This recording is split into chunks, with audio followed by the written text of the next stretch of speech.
Hello, happy Monday and welcome back to Business Class. Thanks for tuning in with me again. We're back with a solo episode. I've had really mixed opinions on whether we like just solo episodes or guest episodes. Everyone likes a bit of both, so I'm going to keep doing both. I feel like it just gives you a really nice mix. It's a bit of best of both worlds. You get a bit of Vicky, but you get some guests on there as well.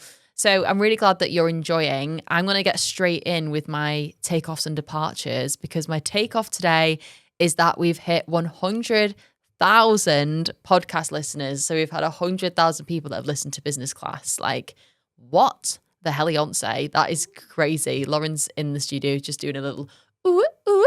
Can I get a whoop, whoop? Ooh, ooh, ooh.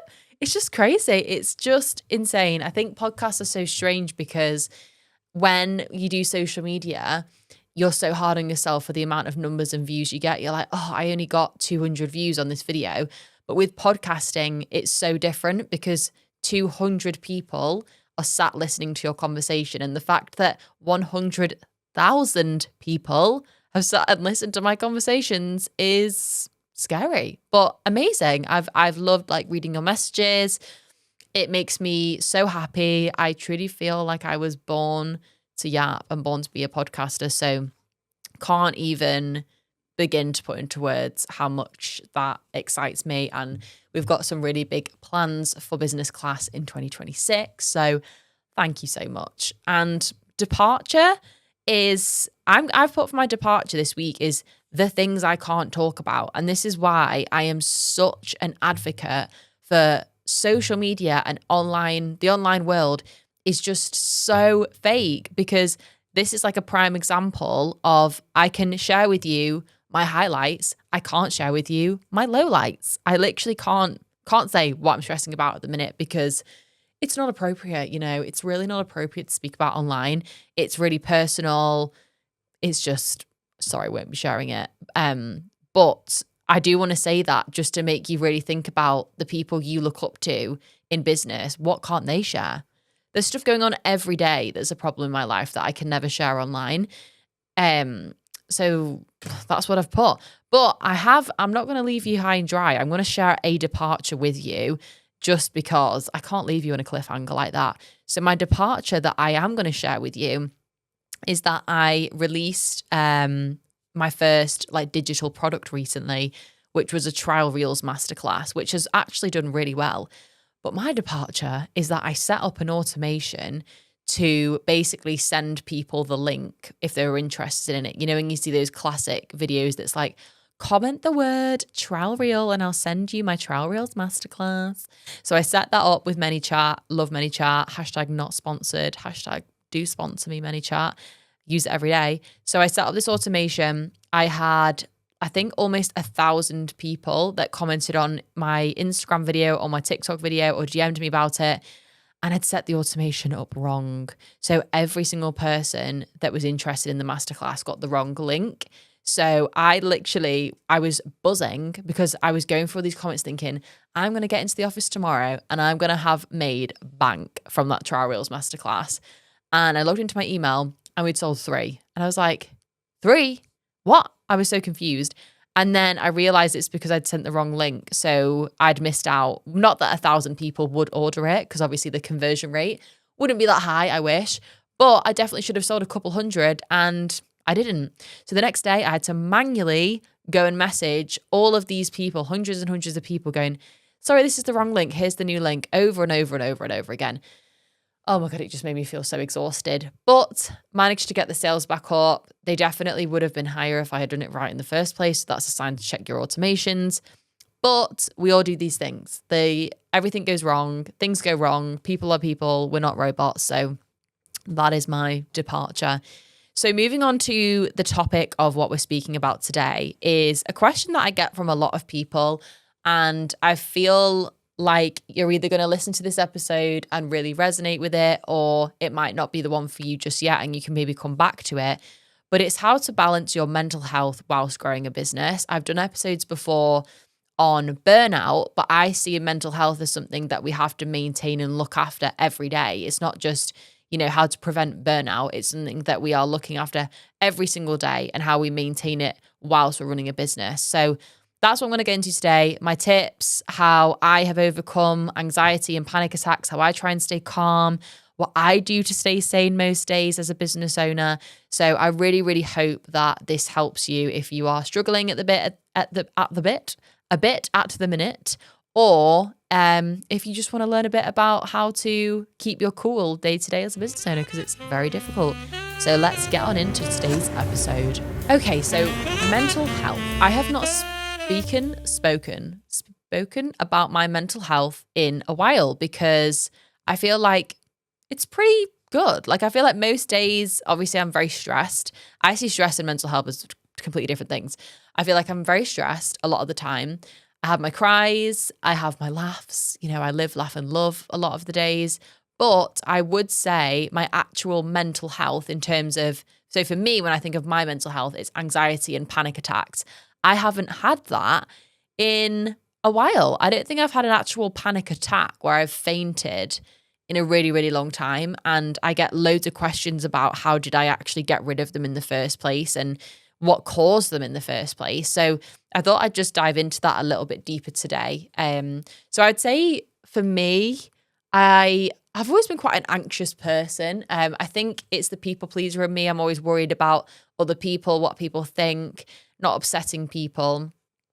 And I believe because I actually documented in my notes app when I had my first panic attack, and it was actually a lot earlier on than I thought. So I always thought I had my first one when I was about 20 in Manchester Piccadilly train station, when I collapsed on the way to a modelling job. But looking upon my notes last night, I found that I actually had my first panic attack when I was 17 with some of my college friends. And I think we were out at a restaurant and my mum had pulled up outside because I said I wasn't feeling well. And then I just blacked out. And that was the first time that had ever happened. And even speaking about it now makes me feel funny, because I think if you've not experienced a panic attack or serious mental health issues, you won't understand what it's like. It's the worst feeling I can possibly describe.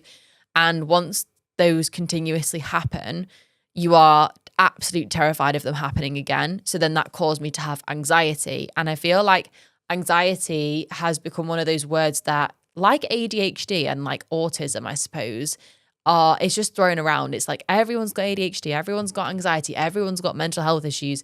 And that used to really piss me off, I'm not going to lie, because it's like if you are, severely depressed and someone's saying, oh, I'm so depressed because, I don't know, I missed the Selfridges sale or something. It's just not the same as living with it every day. And I lived with it for a long time. I wasn't able to work, so I quit my jobs.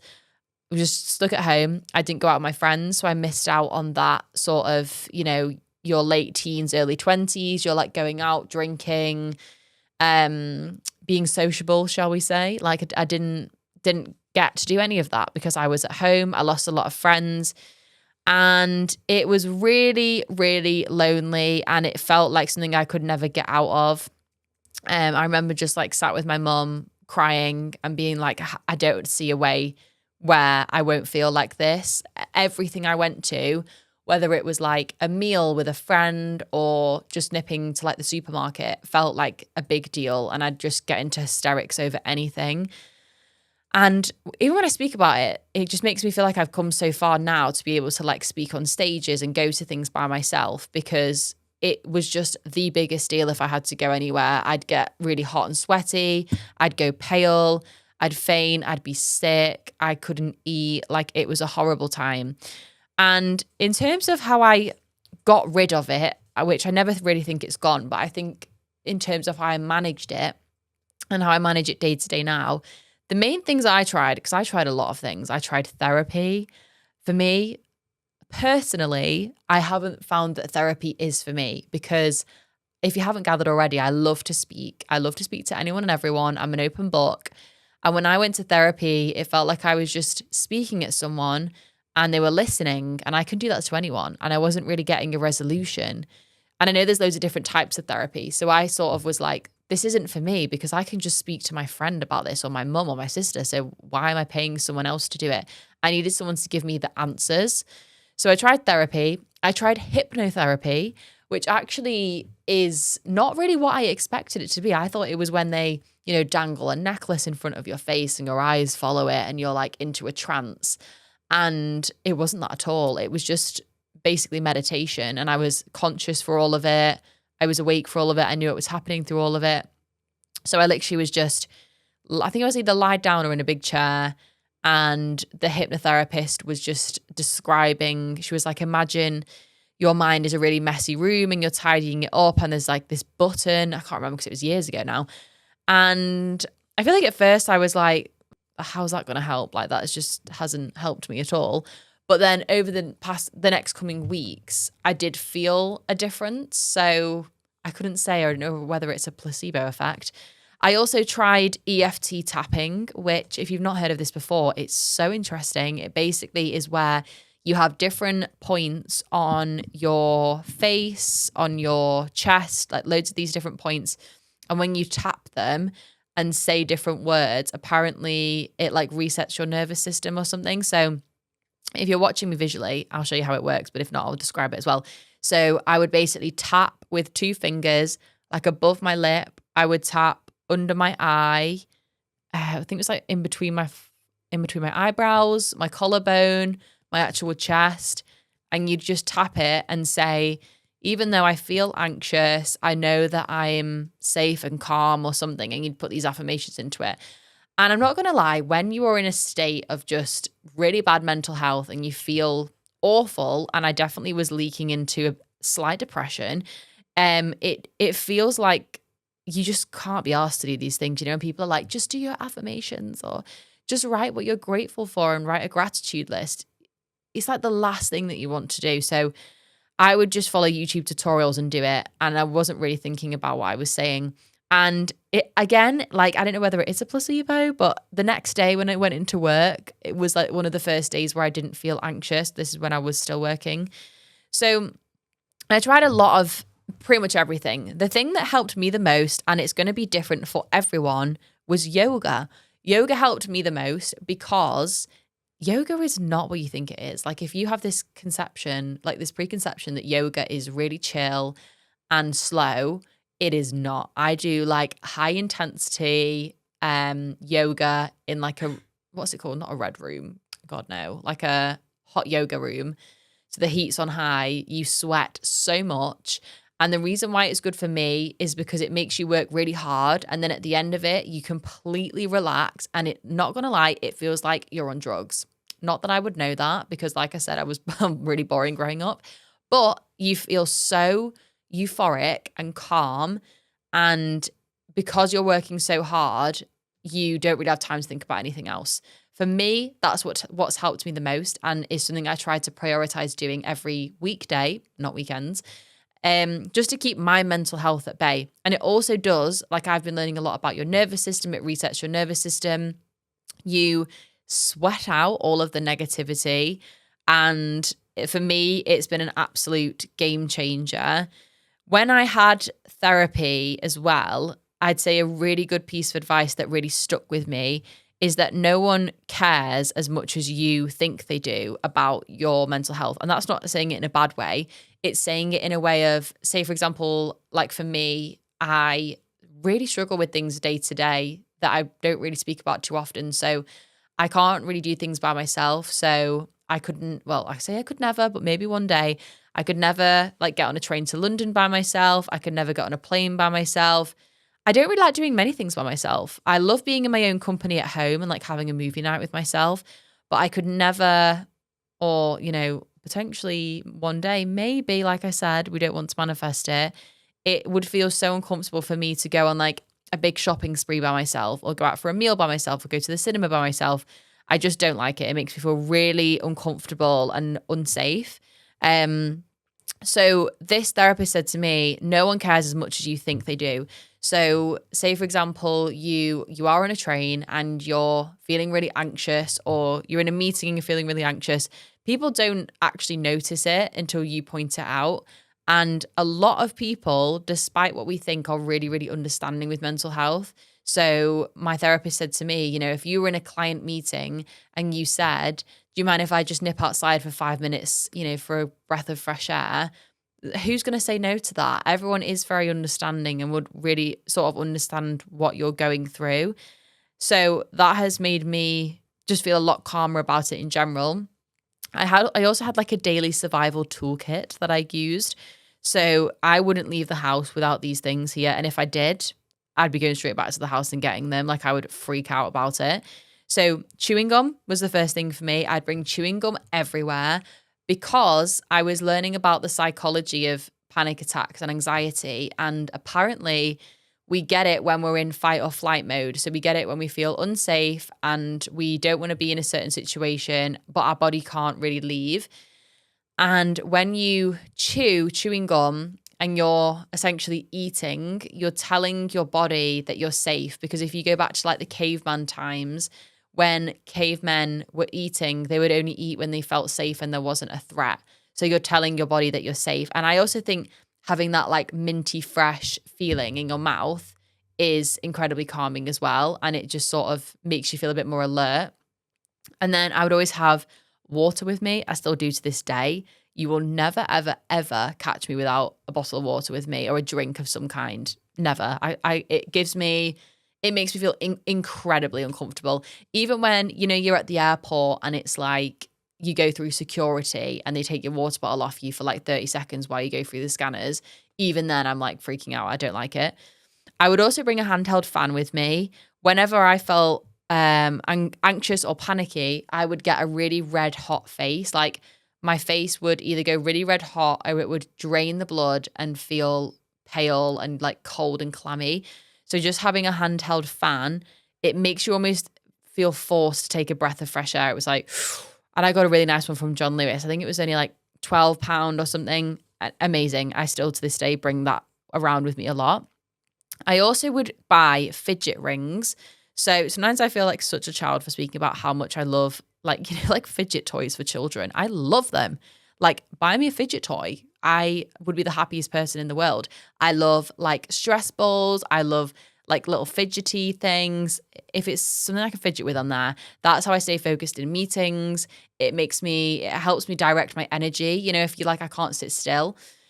So what I would buy from Amazon was these they were really inexpensive, these rings, and they were like spiky and they would hit different pressure points on your fingers. So it would signal your brain to calm down.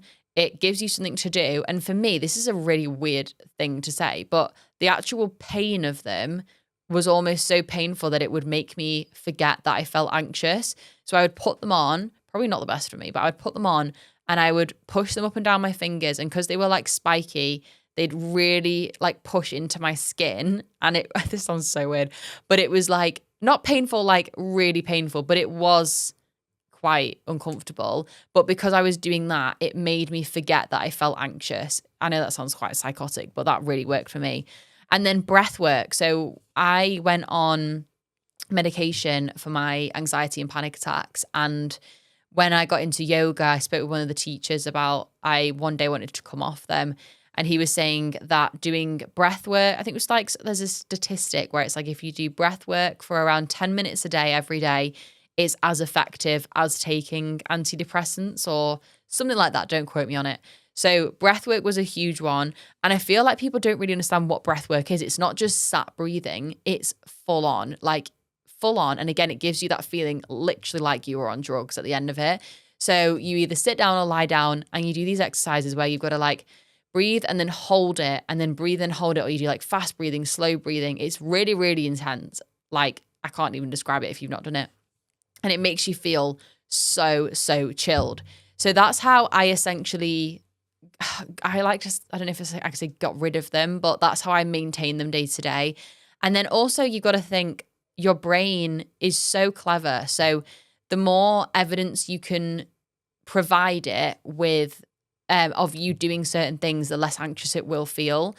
So for example, if you get panic attacks around, I don't know, going out in public, it's about exposure therapy. So the more you do it, the more it will tell your brain that it's safe and that you're okay to do it.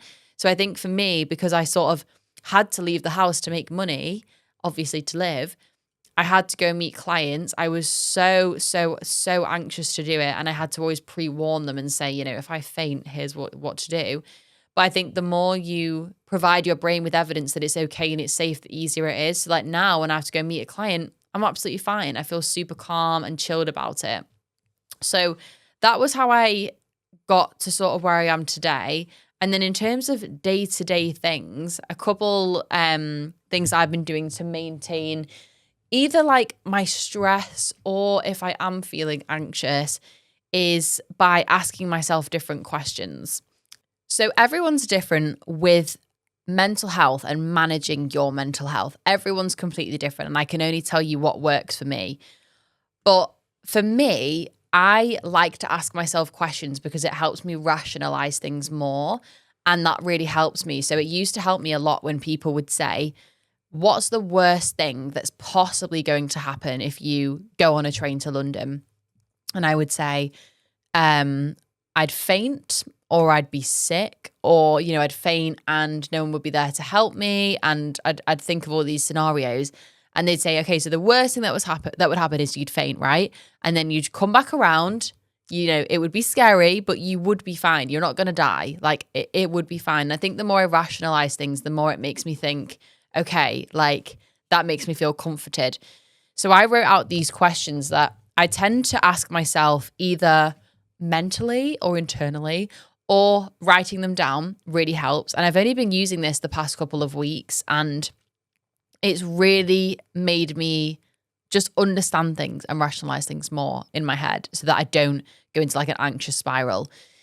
So the first question, and again, you can say this verbally, you can write it down if you want to have like a journal next to your bed or whatever it might be, is why is this thing bothering me, making me anxious, upsetting me, fill in the blank? And a really good tip I learned from Mel Robbins' Let Them book, which I feel like at the minute seems to be making an appearance in most of my podcast episodes, was her why, what was it even called? Not a theory. It was like a why, 7 why strategy or something like that. Again, don't quote me on it. And basically what Mel said is to ask yourself why 7 times. So say, for example, I don't know, I got a hate comment on social media and it made me feel really anxious and uncomfortable and upset, and it sends me into a spiral. Before I start spiraling, why is this bothering me? So I'd say, it's bothering me, because it's not true, or it's bothering me because blah, blah, blah. Okay, and then why again? And you have to keep going until you get the real deep-rooted reason why. So it might be that someone left a hate comment on my TikTok saying, you run an unethical business. That would bother me. And then I'd keep asking myself why and get to the conclusion of, that bothers me because I care what people think. Why? And then you keep going with it until you get the answer eventually. And it really helps me to figure out why is something getting to me. Then I look at fact or fiction. Have I got enough evidence to present to a courtroom that there is an actual problem here? This is really, really good for when you're overthinking scenarios with people. So say, for example, one of your friends is ghosting your message, or one of your friends is acting weird towards you, or whatever it might be. Do you feel like you've got enough physical evidence and proof to present to a courtroom of people that they would believe there's a problem here? Because I feel like if not, a lot of it is in your head, or a lot of it you are deeping for the wrong reason. So sometimes I'll put together the actual evidence.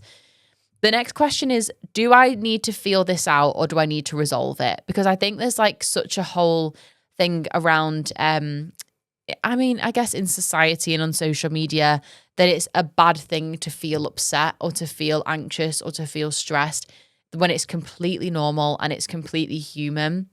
So sometimes when I feel a bit sad, I just feel sad and I just cry and I let it out.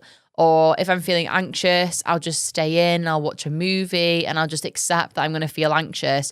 So do I need to feel this out and just let it out my system? Because sometimes a mistake I've been making is trying to lead without too much emotion. So I'll be like going to work and try and be quite cold and stone-faced because I'm like, I don't want to show people I'm emotional.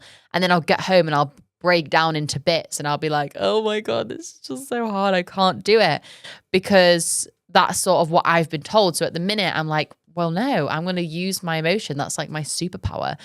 So do we need to feel it out or do we need to actually resolve it? So I feel like the difference with this is, can you resolve it? How would you resolve it? Those further questions.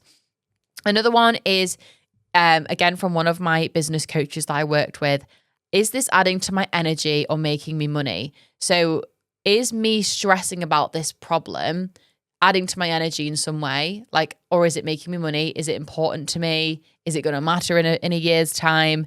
If not, why are we stressing about it?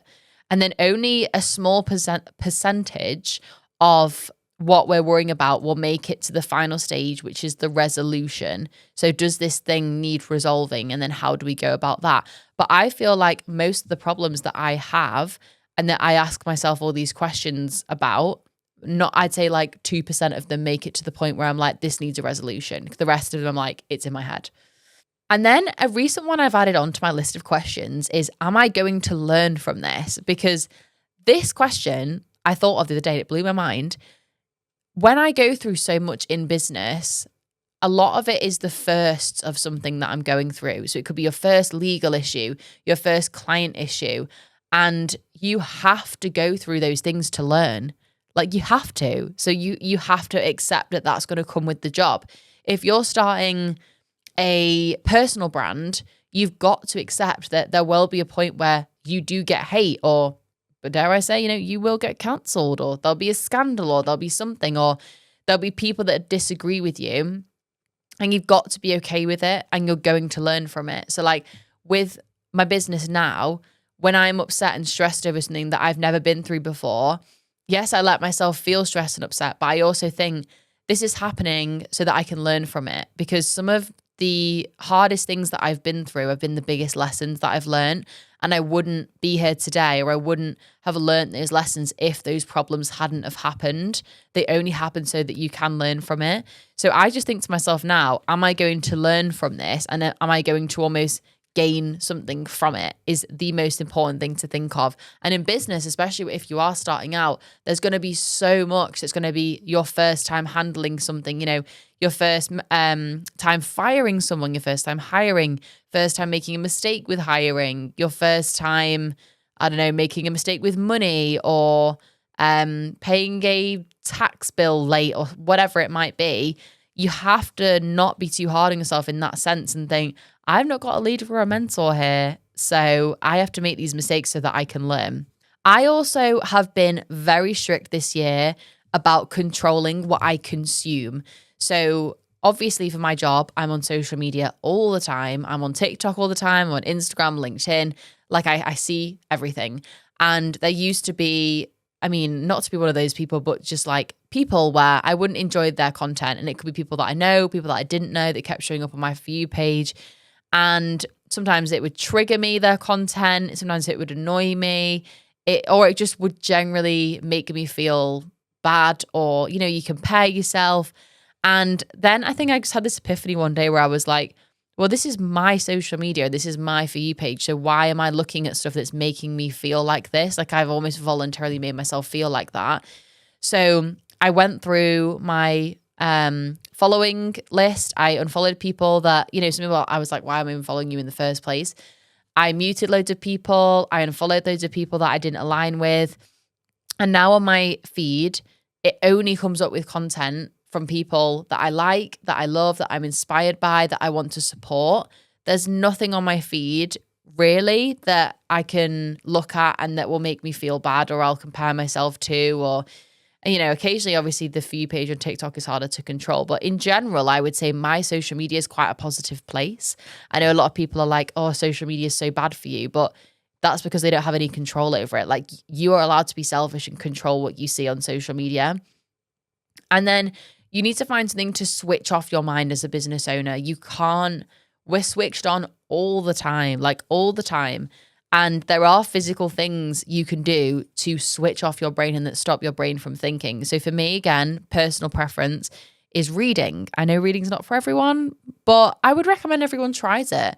So reading for me is great because I'm reading the words. So I physically can't think while I'm reading because I'm reading in my head. So I'm obviously saying the words in my head, so I can't think thoughts.